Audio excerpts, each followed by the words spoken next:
Akkam jirtu kabajamtoota hordoftoota miidiyaa JSS Afaan Oromoo.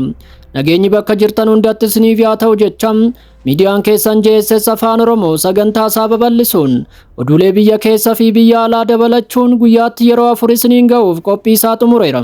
Isinoo maal jettu? JSS gara miidiyaalee jajjaboo Afaan Oromoo jaalattaniitti haa guddatu moo haa badu jettu? Lakki haa guddatu akka jettan abdii qabna.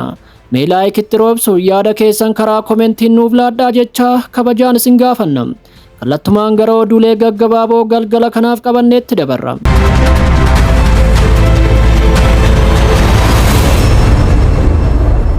Hooggantoonni Iraan meeshaalee waraanaa Iraan bakka diinonni hin beeknee fi yoomiyyuu bira ga'uu hin dandeenye keessatti akka ijaaramee ifoomsaniiru. Akkasumas deebiin Iraan kennitu haga diinonni waaroo salphinaa uffatanii fi harka kennatanitti itti fufa jechuun dubbataniiru. Hooggansi waraanaa Iraan akeekkachiisa cimaa isa dhumaa kenneera. Weerara lafoo ta'uu danda'u kamiifuu obsa zeeroo akka qabu ibsuun loltoota Ameerikaa dachee Iraan seenan hundaaf iddoon awwaalchaa qophaa'uu hime. Ajajaa olaanaa waraanaa Iraan Amiraa Taamii ibsa ajajoota sadarkaa olaanoof kennaniin weerarri lafoo diinotaa kamiyyuu humna caalu akka isaan mudatu labsaniiru. Ergaan isaa kallattii fi araarama kan hin qabne ture. Loltoonni diinaa gara naannoo Iraan yoo qaxxaamuran lubbuun jiraachuuf filannoo akka hin qabne himaniiru. Jeneraal Taamiin kutaalee ajaja lafoo qilleensaa galoo galaanaa fi saayibarii waliin haasawaa taasisaniiru. Qophii waraana guutuuf cimsanii kan dubbatan jeneraalichi hordoffiin cimee jira, caasan ajajaa dammaqinaan jira, sochii kamiifuu battalumatti deebii kennuuf karoorri tarsiimoo dammaqinaan hojiirra jiraachuu ibsaniiru. Sagaleen kun ejjennoo waraana ofiisaa kan ibsu yoo ta'u, yoo barbaachise haleellaa hammaachuu danda'uuf guutumatti qophii xumuruu isaanii ibsaniiru. Kanuma waliin ajajaan aerospeesii Iraan dubbii cimaa dubbateera. Jeneraal Majiid Moosaaviin doorsisa USA irratti qeeqa cimaa kan kennan yoo ta'u, dubbii dhugaa hin taane fi balaa qabu jechuun ibsaniiru.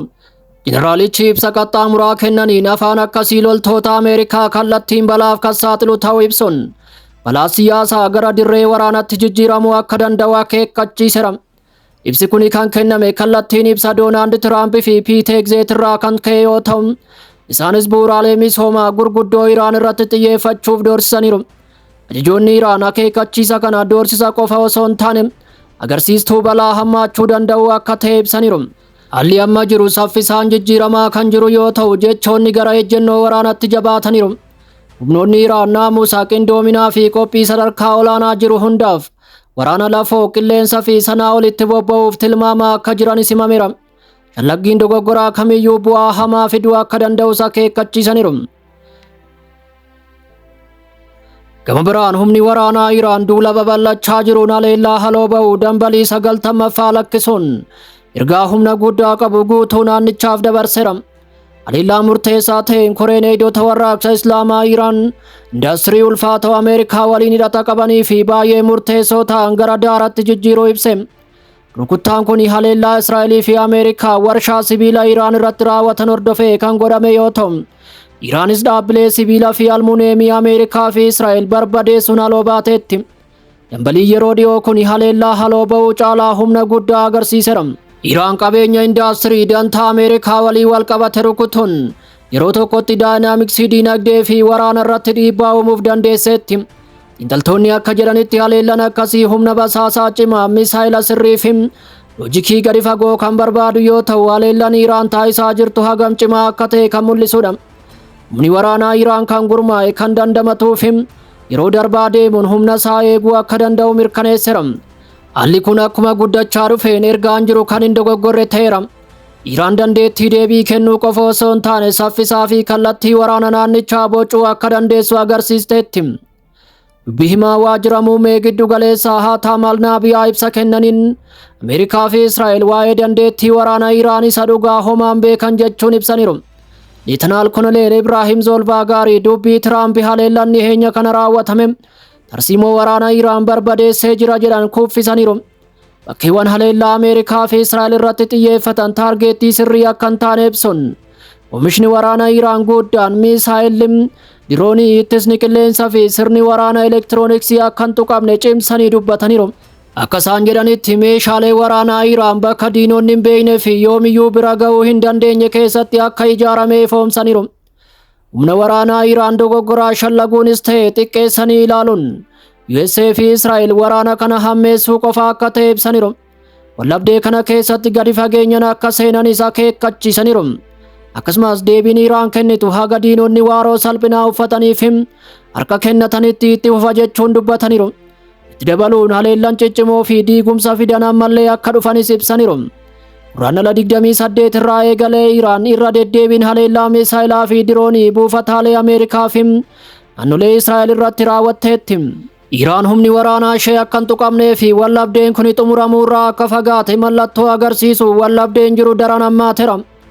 Keessattuu ibsa dhiyeenya kana Doonaald Tiraamp kenne hordofuun yeroo ammaa dhugaa dirree waraana irratti wallabdee siyaasaa guddachaa dhufeera. Tiraamp ragaa haaraa osoo hin dhiyeessin ibsa duraan kenne irra deebiin dubbateera. Tiraamp Ameerikaan kaayyoo waraana ishee galmaan ga'uuf dhiyoo ta'uu ibsaniiru. Haa ta'u malee xiinxaltoonni fi taajjabdoonni haalli lafarra jiru seera addaa akka agarsiisu himaniiru. Kaayyoowwan USA fi Israa'el ijoo kanneen akka mootummaa Iraan kuffisuu, sagantaa misaayilaa Iraan laaffisuu, sochii niwukilaraa ishee dhaabuuf to'annoo guutuu Strait of Hormuz mirkaneessuu guutumatti galma ga'uu didaniiru. Hooggansi Iraan aangorra kan jiru yoo ta'u haleellaan waraana ishees guutuu naannichaatti itti fufeera. Sochiin misaayilaa hin dhaabbanne gabaasni akka agarsiisutti Iraan ammallee haleellaa gurguddaa banuuf dandeettii kan qabdu yoo ta'u bu'uuraaleen murteessoo ta'an kanneen akka meeshaalee lafa jalaa dabalatee ammallee hin tuqamne jedhameera. Tiraamp tarkaanfii USA dandeettii waraanaa Iraan laaffiseera jedhanis eegdonni garuu Iraan haleellaa cimaa itti fufteerti jechuun naannolee hedduutti argama ishee ibsuun ibsa Tiraamp kennan irratti gaafii guddaa kaasaniiru. Iraan gama isheen oomisha misaayilaa fi diroonii dabalatee meeshaalee waraanaa sadarkaa olaanaa qaban oomishuu akka itti fuftee ibsiteetti. Inumayyuu misaayila ciccimoo kanneen kanaan duraa caalan hamoo ta'an oomishaa akka jirtu himuun yeroo dhiyootti gara dirree waraanatti akka baastu himteetti. Egaa kabajamtoota hordoftoota miidiyaa JSS Afaan Oromoo odeeffannoon ammaaf qabanne kanuma. Odeeffannoo biroo qabannee haga walitti deebinutti chaanaalii keessan JSS Afaan Oromoo warri subscribe hin goone subscribe gochuun maatii keenya ta'uu hin dagatinaa isiniin jenna. Akkasumas yaada qabdan karaa komentiin nuuf gahaa nu jajjabeessaa jenna.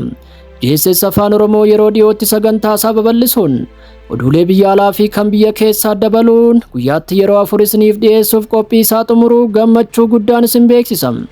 Kana irrattis yaada qabdan nuuf qooduu hin dagatinaa isiniin jenna. Egaa odeeffannoo biroon haga walitti deebinutti bakka jirtan addunyaa maratti hamtuun isin hin argin jenne asumaan nagaadhaan manna.